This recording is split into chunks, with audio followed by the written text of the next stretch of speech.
औज़ुबिल्लाहिमिनश्शैतानिर्रजीम बिस्मिल्लाहिर्रहमानिर्रहीम। गुल टीवी के साथ मैं आपकी खिदमत में हाजिर।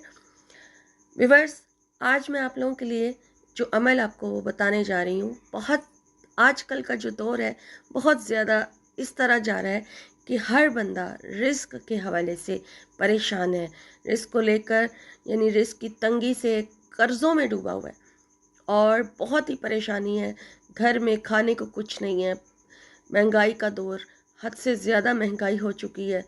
तो ऐसी सूरत हाल में ये अमल आपको हर किस्म की रिस्क की परेशानी से जो है निजात दिला देगा। यकीन रख के इस अमल को बताए हुए तरीके से कर लें तो इंशाअल्लाह ताला आपकी ये परेशानी दूर हो जाएगी।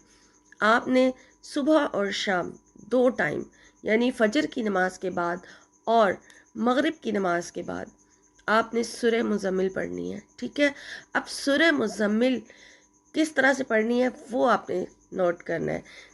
अव्वल आखिर दुरूद शरीफ लाजमी पढ़ें। ठीक है, 11 बार पढ़ें, 5 बार पढ़ें, 7 बार पढ़ें, आपकी मर्ज़ी है।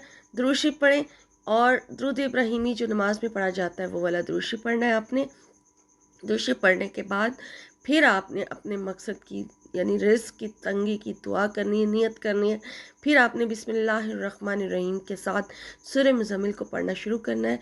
और सूरह मुज़म्मिल को पढ़ने के जब पढ़ रहे होंगे तो जब इस जगह पर पहुँचें, इन्ना लका फिन नहारे सबहन तवीला, ये छोटी सी आयत है, इसको आपने 101 मरतबा इसका विर्द करना है।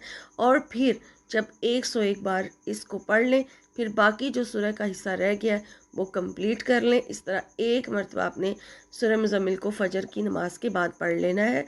और इसी तरह से आपने इस वजीफ़े को मगरिब की नमाज के बाद भी दोहरा लेना है। और सारा दिन सुबह शाम के बीच में भी और वैसे भी ये जो आयत मैंने आपको बताई है, इन्ना लाका फिन नहारे सबन तवीला, इसका विर्द अपनी ज़ुबान पर रखना है। ठीक है, बावज़ू रहें या बेवज़ू हों, आपने इसका विर्द करते रहना है। इंशाअल्लाह ताला कुछ ही दिन में आपको इसका रिज़ल्ट जो है 100% मिल जाएगा।